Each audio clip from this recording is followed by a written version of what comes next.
아니 뭐 일일이 그런 걸 다 이야기해야 돼? 진짜 대화가 안 되죠. 내가 굳이 왜 쟤하고 총동원해서. 안녕하세요. 소통학교 TV 시작하겠습니다. 우리가 아침에 일어나서 잠들 때까지 하는 많은 활동 중에 중요한 것은 무엇일까요? 출근해서 퇴근할 때까지, 심지어는 태어나서 죽을 때까지 하는 그 많은 행동들 중에서 가장 중요한 것은 무엇일까? 그 중에 하나는 역시 대화일 것입니다. 그런데 재미있는 것은 이 소통에 대해서 많이 안다고 해서 소통을 잘하는 것이다 라고 말할 수 없겠죠. 또 아무리 많은 지식과 아무리 많은 재물을 갖고 있어도, 또 직위가 아무리 높아도 소통을 잘한다는 그 역량과는 전혀 상관관계가 없습니다. 그래서 나이가 많아도 소통을 잘 못하는 사람들도 있고요, 좀 어리지만 대화를 사람들과 잘 이끌어 나가는 그런 역량을 갖고 있는 사람도 많습니다. 여기서 잠깐 우리가 소통, 대화라고 일컫는 이 단어의 정의를 한번 꼭 좀 내려보고 싶습니다. 왜냐하면 이 정의로부터 출발한 방법론이 너무나 많기 때문에 그렇습니다. 자, 저는 한번 이렇게 정의를 내려보고 싶습니다. 나의 생각, 의견, 내가 갖고 있는 정보, 지식 등을 상대방에게 전달해서 상대방도 나랑 동일하게 이해하는 것을 커뮤니케이션이라고 한다. 즉, 언어, 비언어적인 수단을 통해서 상대방과 내가 상호 이해에 도달하게 하는 과정, 이것을 우리는 커뮤니케이션이라고 할 수 있습니다.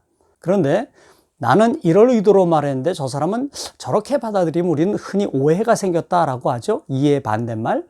그런데 오늘 여기서 상호 이해라는 이 단어로부터 우리는 방법론을 잠깐 이야기해 볼 수도 있을 것 같습니다.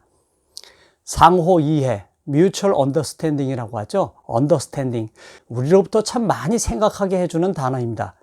상대방보다 낮은 곳에 설 때에 이해가 잘 된다. 그것이 이해하는 방법이다라는 이야기겠죠.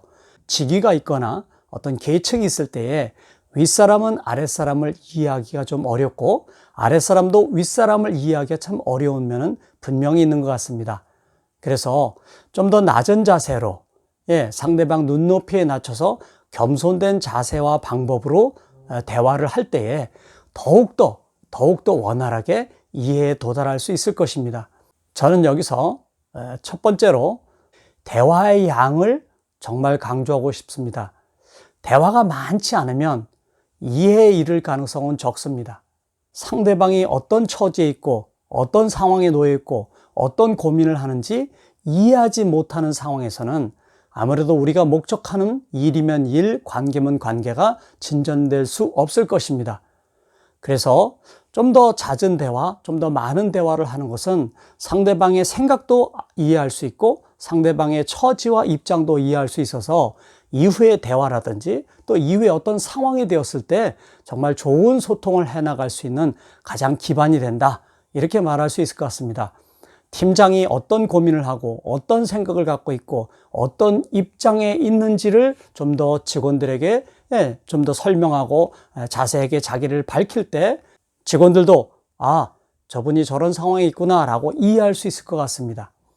가정에서도 마찬가지겠죠.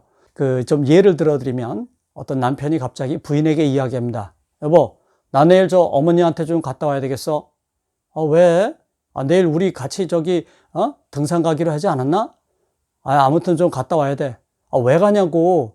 어머님이 며칠 전부터 편찮으셔. 아니, 그럼 그런 얘기를 왜 나한테 안 하는 거야, 자기는? 뭐 일일이 그런 걸 다 이야기해야 돼? 진짜 대화가 안 돼, 자기는. 뭐 이런 사례처럼 우리가 좀 작은 것이라 할지라도 자기에게 있었던 일, 자기가 갖고 있는 생각, 자기의 심정을 정말 상대방에게 좀 이렇게 오픈하는 것, 나누는 것, 이것이야말로 정말 우리가 좋은 관계를 이어나가는 이해 상태에 놓여 있는 이런 상황이 될 것입니다. 서로를 이해하고 서로가 이해가 깊어질 때에 어떤 일이 생겨도 이것이 갈등이나 불화로 번지지 않고 이래서 이랬구나, 저래서 저런 말을 하는구나 라고 아주 좋은 바탕, 좋은 관계로 가는 밑거름을 만들 것입니다. 직원이 자기 팀장하고 자기 상사하고 자기가 갖고 있는 생각과 의도를 조금 더 오픈하고 서로 대화한다면 뭔가 좀 더 미리 다가가서 조치해 줄 가능성도 크고 서로가 협력적으로 일을 해나가는데 시너지를 낼 수 있는 바탕을 이룰 수 있을 것이라 저는 생각을 하고요. 또 우리가 어떤 관계이든 관계가 나빠지게 되면 대화를 잘 안 하려고 해요. 내가 굳이 왜 쟤하고 서로 뭐 그런 입장을 견제하다 보니까 더욱더 불통이 된 상태로 고착화될 가능성은 매우 높습니다. 그래서 전에도 말씀드렸던 것처럼 내가 저 친구하고 대화를 해야 될 목적, 이건 분명합니다. 직장이라면 더 나은 팀워크 속에서 더 좋은 성과를 내기 위한 기반을 이루어야 된다는 것은 나도 상대도 분명히 갖고 있는 그런 의무이자 목적일 것이고요. 가정도 마찬가지입니다. 좀 더 많은 대화를 할 때에 좋은 관계로 무르익지 않습니까? 사람들이 관계가 나빠질 때 보면 대화를 안 합니다. 대화를 안 한다는 것은 뭐죠? 점점점 오해할 여지가 많아진다는 겁니다. 상대의 행동, 상대의 입장, 상대의 말하는 내용 다 이게 꼬아서 들을 가능성이 큽니다. 그런데 대화를 좀 더 많이 하면 상대를 이해하니까 상대가 말 한마디 하면 척하면 알아들을 수 있는 그런 상태로 되니까 뭐 호흡이 잘 맞는다, 우린 말이 잘 통한다 라는 상태로 조금씩 이어져 갈 겁니다. 또 하나, 짧은 말을 하는 습관을 좀 바꾸시면 좋을 것 같아요. 예를 들면 집에서도 가족이 나갑니다. 어디가? 밖에. 뭐하러? 친구 만나러. 친구 누구? 뭘 이렇게 꼬치꼬치 캐물어? 뭐 이런 경우가 있겠죠. 뭐 이러한 사례와 좀 비슷해 보면 차라리 상대방에게 나 누구누구 친구 만나러 어떻게 간다. 뭐 이렇게 좀 더 풀어서 말하는 그런 대화의 습관을 갖고 있으면 저 이해될 구석이 많지 않나요? 뭐 두세 번 꼬치꼬치 캐묻게 되니까 묻는 사람도 불편하고 그 질문을 받는 사람도 추궁받는 느낌이 드니까 조금 더 풀어서 말하는 그런 패턴을 갖는 것도 좋을 것 같습니다. 직장에서도 마찬가지일 겁니다. 조금 더 풀어서 말하기, 아주 훌륭한 습관이라고 저는 생각을 합니다. 되게 말 짧게 하는 사람들이 오해받고 되게 고립된 상황에 놓일 가능성은 매우 큽니다. 결혼해서 살다가도 이런저런 일도 갈등도 생기고 불편한 마음이 생기면 이 말수가 적어져요. 이 말수가 적어진다는 것은 매우 좋지 않은 현상이다. 저는 이렇게 바라봅니다. 그래서 조금 더 풀어서 말하고 조금 더 보태서 설명하는 이러한 자세는 매우 중요한 방법이라고 저는 생각을 합니다. 대화를 하려고 시도했는데 상대방이 잘 안 받아주거나 또는 우리 예상만큼 잘 진전이 안 될 때 너무 쉽게 포기하지 마시고 실망하지 마십시오.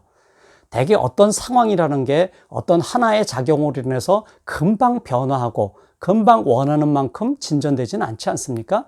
그래서 이런 대화를 시도하고 조금씩 우리가 노력하다 보면 상대도 느끼잖아요. 좀 더 이런 패턴으로 가야 되겠구나라는 아주 좋은 학습을 하게 하는 그런 시도라고 저는 생각해서 어떤 우리가 원하는 만큼 대화가 안 닿았을 때 그 다음에 또 시도해보는, 즉 내가 원하는 관계와 내가 원하는 상황을 위해서 한다는 점을 우리가 기억하고 조금 더 용기 있게 이렇게 대화를 시도해서 아주 좋은 이해의 바탕을 만들어 간다면 좋겠습니다. 오늘도 여러분들이 더 용기 내서 한마디 더 하고 또 좋은 표정과 부드러운 말투로 또 귀 기울이는 자세, 다 우리가 알고 있는 것들입니다. 총동원해서 오늘도 멋진 대화를 시도하시기를 응원하겠습니다. 화이팅!